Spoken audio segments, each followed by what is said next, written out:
আগরতলায় বন্যা পরিস্থিতি সরেজমিনে খতিয়ে দেখলেন রাজ্যের মুখ্যমন্ত্রী ডক্টর মানিক সাহা। চন্দ্রপুর বলদাখাল সহ বিভিন্ন এলাকা ঘুরে পরিদর্শন, স্থায়ী সমাধানের উদ্যোগের পাশাপাশি ক্ষতিগ্রস্তদের সহায়তার নির্দেশ। আগরতলা শহরে বন্যা পরিস্থিতি খতিয়ে দেখতে রবিবার মাঠে নামলেন মুখ্যমন্ত্রী মানিক সাহা। চন্দ্রপুর বলদাখাল সহ বন্যা কবলিত বিভিন্ন এলাকা পরিদর্শন করেন তিনি। সরেজমিনে পরিস্থিতি দেখে ক্ষয়ক্ষতির বিষয়েও খোঁজ নেন মুখ্যমন্ত্রী।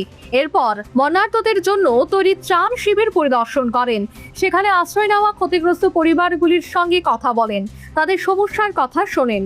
প্রয়োজনীয় সহায়তার বিষয়েও খোঁজ নেন মুখ্যমন্ত্রী। বন্যার কারণে সাধারণ মানুষের দুর্ভোগ কমাতে প্রশাসনকে দ্রুত ব্যবস্থা নেওয়ার নির্দেশ দেন তিনি। ত্রাণ শিবিরে খাদ্য, পানীয় জল সহ নানা প্রয়োজনীয় পরিষেবা ঠিকমতো পৌঁছাচ্ছে কিনা তা নিশ্চিত করার নির্দেশ দেন প্রশাসনকে।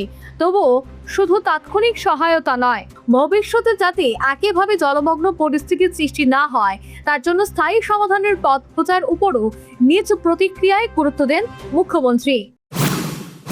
আমার কাছে যা খবর আছে, এখন পর্যন্ত যা রিপোর্ট আমার কাছে আছে, যে টোটাল রিলিফ ক্যাম্প হয়েছে 17টা, আর টোটাল ফ্যামিলিজ 413, আর টোটাল যারা ওখান থেকে শরণার্থী ক্যাম্পে এসছে, মানে এফেক্টেড এরিয়ার থেকে এসছে, তাদের প্রায় 1305 জনের মতো।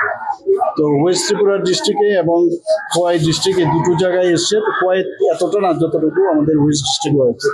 রাত গেলে আমরা বুঝতে পারবো।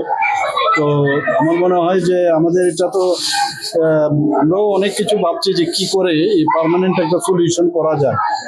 এমব্যাঙ্কমেন্ট তো এখানে হয়েছে, আপনারা নিজেরা দেখেছেন।